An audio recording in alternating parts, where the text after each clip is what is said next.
Welcome to The Explainer. Today, we're talking about something that might sound simple on the surface, a kid breaking a bone.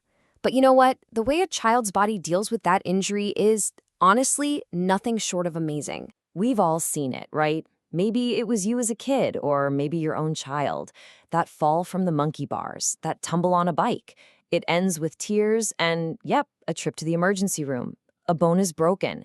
So what's really going on inside a kid's body at that moment? See, a child's skeleton isn't just a miniature version of our own. Not at all. It's this dynamic, supercharged system that's constantly changing, and it has this incredible, unique way of healing itself.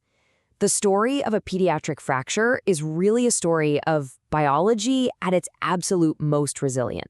Okay, let's get into it. This is probably the #1 rule in pediatrics, and it is absolutely true when it comes to bones.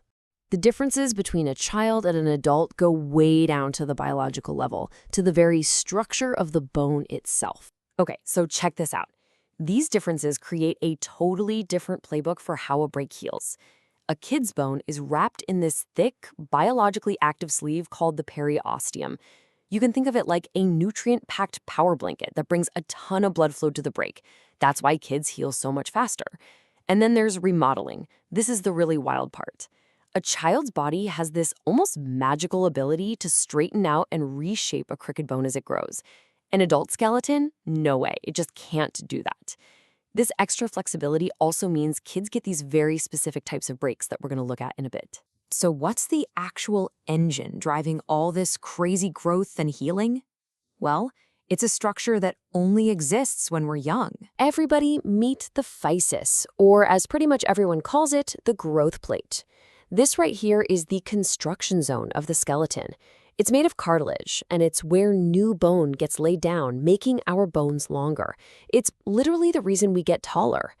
But this super important area also has a weakness. So here's the crazy paradox. The growth plate is the engine of all that growth, but it's also the weakest part of a child's skeleton. It's even weaker than the ligaments around it.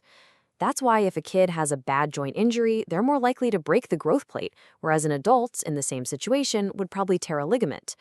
And most of these breaks happen in a very specific spot, the proliferative zone, where the cells are just multiplying like crazy. All that activity makes it structurally, well, fragile. And this growth isn't spread out evenly. It's really concentrated in these powerhouse zones. Look at this. A whopping 80% of your arm's growth comes from the plate up near your shoulder. And in your leg, the knee is the star. It accounts for 70% of the femur's growth and 55% of the tibias. So, why do we care about this specific geography? Because a break that happens near one of these supercharged growth plates has a mind-blowing ability to fix itself. The rapid growth literally reshapes the bone over months and years, straightening out bends that would be totally permanent in an adult. This is why a surgeon might look at a kid's x-ray, see a bone that's a bit crooked, and say, "We'll leave it." They know the body's just going to take care of it. Incredible. So, because of this unique biology, you've got these vulnerable growth plates and these super flexible bones, you end up with injury patterns that you pretty much only see in kids. The kinds of fractures they get are just fundamentally different. And get this, nearly a third of all fractures in children happen at this critical growth plate. That really drives home how important it is for doctors to know exactly what they're dealing with to protect that future growth. Okay, remember that elasticity we were talking about? This is where you really see it. Instead of an adult bone, which snaps like a dried twig, a kid's bone can act more like a young green branch. It can actually bend and just break on one side. That's a green stick fracture. Or you get a buckle fracture, where the bone just kind of crumbles on one side from the force of, say, falling on an outstretched hand. You just don't see these kinds of breaks in brittle adult bones. Now, when a break does involve the growth plate, the level of concern really depends on where that fracture line goes. If it's just near the plate, the outlook is usually great. But if the fracture cuts through the plate, or even worse, goes across the plate and into the joint itself, the risk of messing up future growth starts to go up. And the worst-case scenario? A crush injury. If the plate itself gets compressed, it can damage those growing cells and potentially stop that bone from growing for good. Okay, we need to touch on a really sensitive but very important part of pediatric fractures. Most breaks are simple accidents, but every so often, the injury pattern tells a very different and much more concerning story. From a doctor's perspective, a huge part of the diagnosis is making sure the story of what happened matches the injury they're seeing. So when there's a disconnect, when the injury just seems way too severe for the explanation they're being given, it raises what they call a high index of suspicion for non-accidental trauma. And surgeons are trained to look for very specific clues on an X-ray.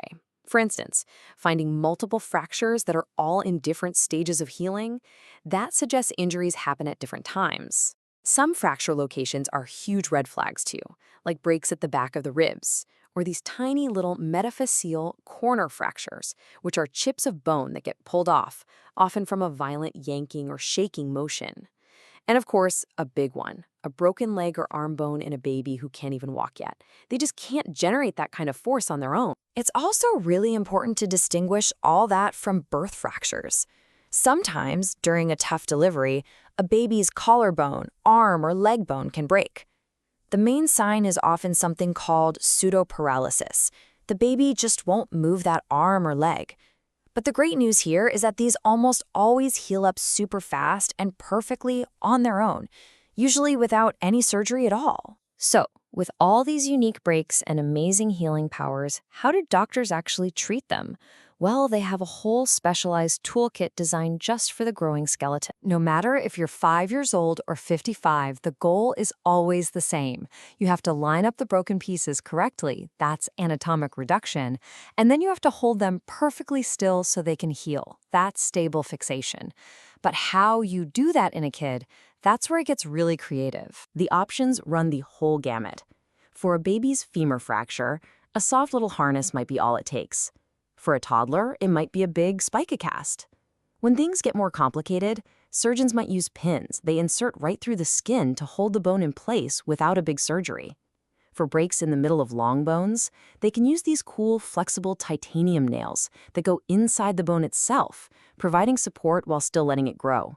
And then for the most complex breaks, especially in older teens, they'll use plates and screws, much like you'd see in an adult. This quote from our source material just nails it. That phrase, "in the plane of motion of the adjacent joint," sounds technical, but it's simple. It just means that if a bone is bent in the same direction that a joint naturally moves, like a forward bend where your knee bends, the body is amazing at straightening that out. But if the bone has a rotational or twisting deformity, the body has almost no ability to fix that on its own. So in the end, yeah, a broken bone is a serious injury, there's no doubt about it. But in a child, it also kicks off this incredible cascade of biological processes.